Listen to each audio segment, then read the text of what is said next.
It looks like I'm a wreck. It's in the hole! It's in the hole! News Talk 640 WFNC. You have court martial acting like he's, what was that, Caddyshack? What movie was that one? Yes, sir. Caddyshack? Yeah. Court martial, how are you, sir? I'm well. I hope you're well. I am well. Elpis Alliance is in the house. Co-founder, Right on. CEO. Chief of Operations, for sure, yes. Yes. Thank God I'm here today. Well, you're here today for a very important thing. It is Hawaiian Shirt Friday. Last time you were here, we appreciate the fact that the Elpis Alliance folks provided those wonderful golf shirts. And you and I wore ours last time you were here. I have it in the car. I brought it just in case. Just in case. But today I wore a different shirt for Stop Soldier Suicide. Yeah. I'm helping them out.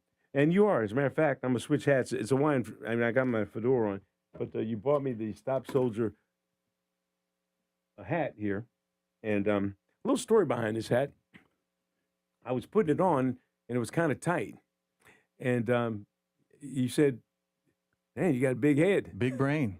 Well, There's a lot in there. And we shared a story, Kenny, about the fact that when Gilbert Jr. was born, I took him down to be weighed and everything. And then they said he's 21 inches. I mean, he was a big kid, almost 10 pounds. And they put the thing around his head, and the nurse said, woo, this baby got a big head. And she looked back at me and said, oh, it's hereditary. Yeah. Now, I have that story. We're here because of your son. Right. And you have a similar story when he was born. Yeah, Staff Sergeant Cameron Courtney Marshall. He's the inspiration for everything I'm doing going forward relative to soldiers. And in particular, that story, he decided to take 2 days to get here, and he had a big head. And he ended up being born on Friday the 13th. And this Wednesday, the 13th, we're having a golf event, not only to honor, memorialize, but Captain Murga, but also my son is honored as well. And when I went to the delivery room afterwards in the nursery, I looked in the window, and the nurse looked at me and looked at him instantly and recognized not only the size of the head, but the small, tiny, miniature cauliflower ears that we both had. So you're right, it's hereditary. See, Kenny, I got you up now. And, it's amazing how the genetics work and how you punch out things. Your daughter look like you at all? Thankfully, she's got my sense of adventure, and that's all she has. She has her mother's beauty and also probably her mother's better brain. So, well, look, yeah. Well, we're glad to have you here. But no, she doesn't have the big head. Well, I said, well, look, in the studio, we all have big heads. You got to have a big head to be in here, and so I'm glad you're here on board. But all joking aside here, a very important event that's going to be happening for Captain Murga. It's an event. It's not a tournament. It is an event, a memorial. Tell us about Captain Murga and why we celebrate. Yeah, in the spirit of Memorial Day, we are honoring another 17 other military veterans on the course with course signs that were graciously sponsored. And our goal is to raise awareness of the struggles that military members have. Military members are 58% more likely to die by suicide than their civilian counterparts. And we need to get to the bottom of that through not only the types of programs that we do, but in particular some of the programs that Stop Soldier Suicide does in their Go Roger program, as well as the work that they do in Project Black Box. So as a result, we're having not only an awareness event at Gates 4 this Wednesday, 13 May at 1 p.m. So if anyone wants to come by and provide their support, or email me at court@memorialgolf.org and find out more information about how you can support their programs. You gave me the hat here, and you were telling me how you got in contact with the soldiers who are really involved with stopping the suicide. Yeah, the program itself, when you think about golf, it's not only is it a great opportunity to be outside, expand your horizons, share time with others, and get back to nature, but you also have a chance to learn other people's stories for the 4.5 to 5 hours, depending upon the tournament and the pace of play. But you have an opportunity to share stories, and that was where I had an opportunity to meet with and talk with members of Stop Soldier Suicide at the program level and identify areas where we can support each other, not only in our mission today, but our mission to pay it forward. And that's where I think most veterans really want to engage, is paying it forward. Maybe they can't get everywhere they need to be and get everything accomplished, but they certainly can provide their inputs to pay it forward for other veterans. If you're just joining us, Court Marshall is the Chief Operating Officer for the Elpis Alliance. Give us a little background about what your organization does. Right now, the Elpis Alliance focuses in on identifying things preventing veterans and family members from optimal sleep. We always hear the doctors give us the idea of get more sleep. That seems a very open-ended measure. I'm thinking in terms of how do we really measure the sleep performance? We outfit veterans and family members with a Garmin watch, and we monitor their sleep performance. We give them daytime missions and new habits, and then we identify what works for them, because not everything works for every person one of one. I call it my N1X. So this is artificial intelligence trying to help fix a problem that we've had for quite some time. I would say that there is absolutely an input from technology, no doubt. Technology has come a long way in 10 years, and I'm working with a global organization called XPRIZE to identify what can be done in the area of military suicide and teen suicide because of technology. I will also say, in sharp contrast, when you think about family and friends, food and fitness, faith and focus, finances and funding, you neutralize those things that are causing stress and anxiety for any human, you're going to have a better outcome as a result. And there's measurements to prove that.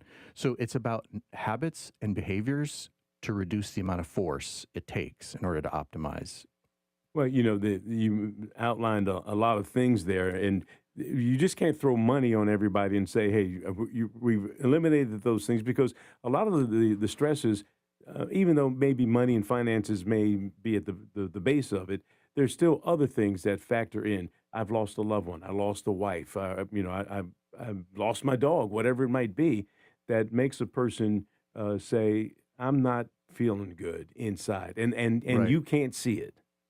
Well, you can't see it, but if I reference just quickly Project Black Box, they take a year prior to the death, and they look at electronic digital signatures forensically to find out what was leading up to.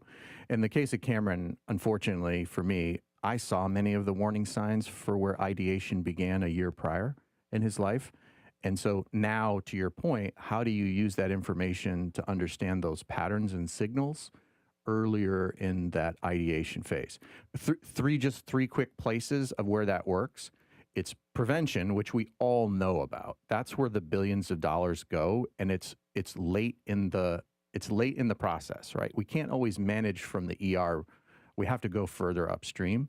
And then there's a postvention model, and postvention is really powerful to neutralize any follow-on suicidal patterns in the rest of the population that's survived. I'm talking about a third area, which is in the area of suicide protection. So it's very far upstream in mindsets and behaviors. The analogy is the best time to plant a tree is 20 years ago or right now.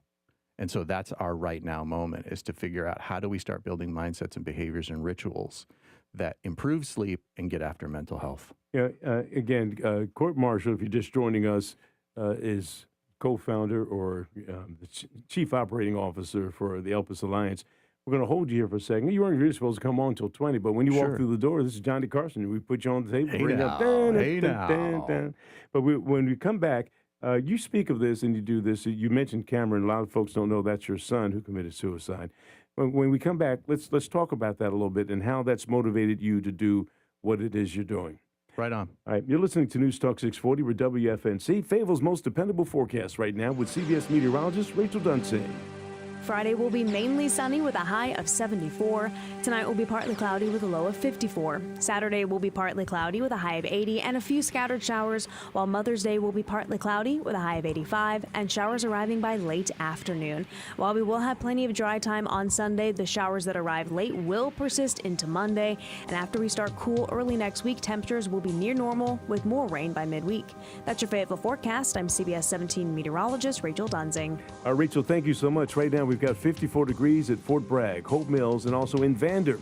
You're listening to News Talk 640. We're WFNC. Always first in News Talk for North Carolina.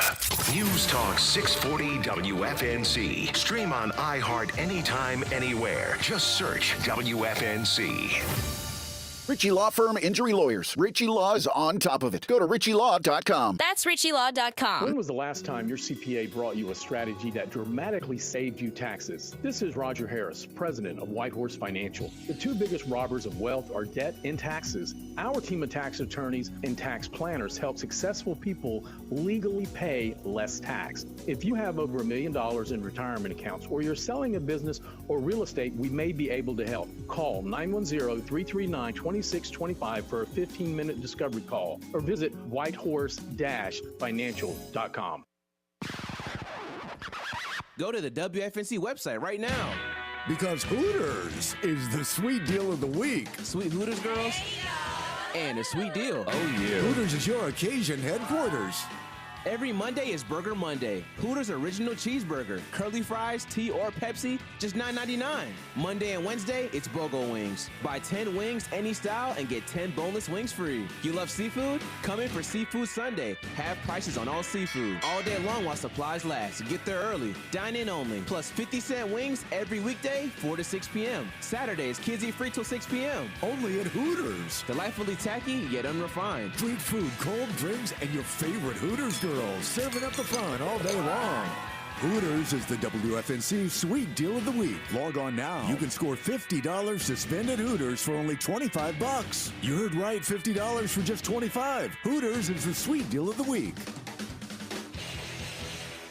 How was your break? It was great until I stopped for gas. Prices have gone up almost $1 with no end in sight. I might have to start watching how much I drive. That's exactly why I use Upside. I never pay full price for gas with the free Upside app. Upside? Yes, Upside. It's the free app that gives you cash back just for buying the gas you're already buying. So even with the rising gas prices, I'll never have to limit how much I drive. Does that actually add up to anything? Just last year, I made over $200 with the Upside app. Wow, that's serious extra cash. I'm downloading the free Upside app right now. Download the free Upside app to earn cash back on the gas you're already buying. Use promo code CHASE for an extra 25 cents per gallon bonus on your first tank. You can cash out anytime, right to your bank account, or an e-gift card for Amazon and other brands. Just download the free Upside app and use promo code CHASE for a 25 cents per gallon bonus on your first fill-up. That's CHASE. Offers vary by user and location. Go to upside.com for terms and conditions. Good morning, Fayetteville with Gilbert Bays on WFNC News Talk 640 AM and now on 103.5 HD2 WFNC. News Talk 640 WFNC. Court Marshall's in the house. Howdy, folks. Strange name, that is. You know, every time I have to write a copy about your coming here, right? I have to explain in the second sentence that court martial is a person. Right on. Do you have that problem in your life? Not a verb. It's not a verb per se. Yeah, absolutely. Yeah, it served me well in basic training. The drill sergeants co-opted me into messing with other soldiers, so it started early. I was supposed to be Ulysses Spencer Marshall, so I would have been U.S. Marshal instead. And I'm glad to see your dad had a sense of humor. He still's got it. Yeah. Yeah. I know. Yeah. Did he make this? I think that was a different storyline, but yes. Okay. Yeah. Well, you see, we have our stuff in here. Before the break, we were talking about if you don't know Court Marshall, you're the CEO for the Elpis Alliance that helps soldiers with their sleep and try to help prevent suicides through that way as well. Yeah, all military members and veterans and their families. We find that when we can have families come together and optimize sleep, that's better. If you have to change the temperature or change the sleep time and wake time, it's good to have a partner with you working on that as well. Yeah, absolutely. Yeah. Before the break, I mentioned that you said Cameron, and maybe people didn't know who Cameron is. Tell us who Cameron is and why he's important to this whole story. Staff Sergeant Cameron Courtney Marshall died by suicide 4 years ago. Is your son? On Easter Sunday. He's my son. He was our oldest son, and he was serving in the military. And he was in many instances, as you observe and look back, it was clear to me that he was suffering in silence. And you bring up an interesting concept about the word commit. And one of the things I'd love to do is help us change the narrative so that we can remove the stigma associated with it. And what I mean by that is no one commits to cancer and no one commits to heart disease. So ultimately, no one commits suicide. They can die by suicide. It's a manner of death. And so when we can start to reshape that word to allow more open dialogue about what suicide is and how people get to that place where they've accumulated a lot of suffering in silence, to really understand what's going on. And leading up to that is an understanding that happens through Stop Soldier Suicide and Project Black Box, and that's who we're helping to bring awareness to their program, to look at that digital footprint a year before death of suicide, to really understand it. The unfortunate thing is normally when you have service members involved in a war and they come back, they've changed. And it's the silence of what happened to them or what they experienced when they were in a combat zone that haunts them internally. It's the sign of the invisible wounds, or as they're known. And here we are again. There's another war. We've got soldiers deployed. You remember 22 and why that was important? Absolutely. Well, and so there were 22 veterans. Was it an hour or a day? 22 a day. Yeah. 22 days is the calculation, so around 6,000 a year. And so there were a lot of functions and things to bring attention to soldier suicide after the Gulf War, and that really, suicide started perking up. We're just into the beginning of this war, but we've already had loss of lives and traumatic things happening to soldiers in a combat zone. And Absolutely. so here we are again, that we're going to have folks, and in this community especially, with Fort Bragg heavily involved, members of the 82nd Airborne Division, our special operations guys, downrange again. At some point, they're going to come back. And as you mentioned, it's not only the soldiers, but it's their families as well. Absolutely. And I've seen NCOs that come back and they don't want to be married anymore. Right. And it's not just suicide. It is the impact, the emotional impact of being in a combat zone that most Americans do not understand. Right. And when you look at that, and the part that you mentioned is really relevant here, is that the active component, the active duty, all of the branches of service do a really great job of identifying and neutralizing that suicide component while serving. Where I'm spending time is when they leave the military. That's the most important population. They become the one that's ultimately underserved. The vast majority of that 22 is those that don't have an active status. And what we're finding is that they've lost their sense of purpose. Their thwarted sense of belonging now occurs. So they don't serve something greater than self. And the other component that's associated with that is that they've somehow feel as though that hope, they don't have the hope that they need in order to endure the current stress that they're in. So the part that you mentioned, those things that go into that outcome have to do with financial stress, divorce, maybe some pending legal action that has really disrupted their belief that there's hope and end in sight. And the last piece is just lethality of means. And so there's a whole bunch of other things that go on with lethality of means that, is a deeper subject, but I stay focused in finding purpose and providing hope. Court, one of the good things, if anything out of this, a lot has changed in terms of active duty service members admitting they have an issue. After World War II, it wasn't PTSD, it was called shell shock. And then we've got a little more technical about what it is with the traumatic brain injuries and things that cause soldiers to have problems. You can see someone whose leg is amputated, but you can't see someone who saw his buddy get blown up beside him and the impact that has on him. The other part of that is when you're on active duty, it used to be frowned upon to just not suck it up and just keep moving. And that's the part that we had where a lot of Vietnam veterans didn't talk about it, a lot of World War II veterans. I remember interviewing the daughter of a World War II veteran who said, my father just started telling me about what happened back in 1943. Right, yeah. And that's the issue. That comes back to that suffering in silence. And I definitely was the recipient of many of those stories when the World War II generation started that they reached their expiration date, if you will. And there was a lot of stories that I heard as a result of that. And perhaps that gave them some level of peace in order to let go of the things that they were holding on to. Well, you know, as a young lieutenant when I was stationed at Bragg, and I watched Patton, the scene that always stuck in my mind was Patton going into the kid who was on a bed, and had shell shock or whatever it was. Patton's, get him out of here and get this bed here for somebody who really deserves it. And there are a lot of us, me included, who didn't want to say anything about what may have happened to me during my time in service, because I felt what was happening inside me wasn't equivalent to someone who had lost both legs. And I didn't want to take up resources talking about the piddly things that happened to me in comparison to this guy here who's lost a leg or an arm or whatever. You deal with that as well in talking with the folks you deal with? I would say that let me focus that lens on the VA system. The VA system gets their funding based upon lives under care. So for any veteran out there who doesn't think that this VA system isn't for them, you're helping other veterans by enrolling in care. If you don't need it, then don't consume it, but you're alive under care. That helps with funding.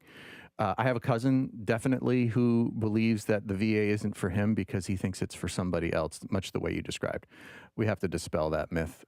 Even if you're there to help other veterans, pay it forward, be a volunteer, belong to something greater than self, and that will serve as its reward as well. Well, and I share my personal story with you. I'm 40 years in saying I had a problem.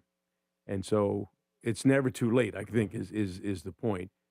And so you have to have someone like you, because it was someone like you that said to me, you need to go ahead and put that aside.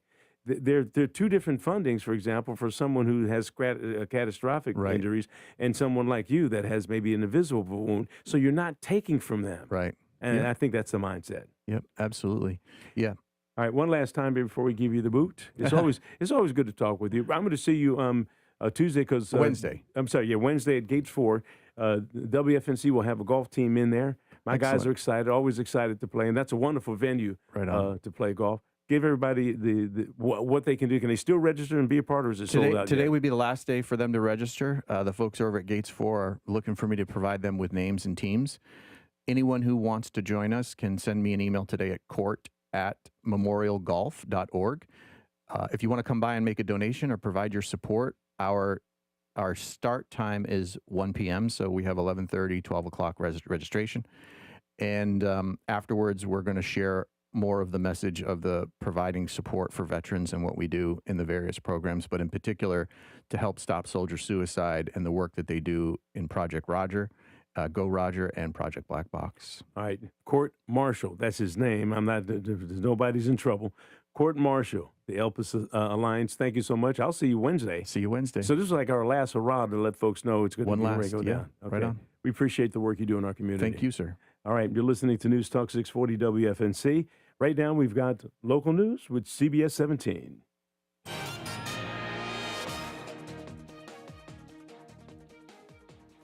Good morning from the CBS 17 newsroom. I'm Bill Young. A Fayetteville mother charged with killing and dismembering her adoptive children could face the death penalty if convicted. A Cumberland County Superior Court judge ruled the case against Avante Devon is a capital murder case.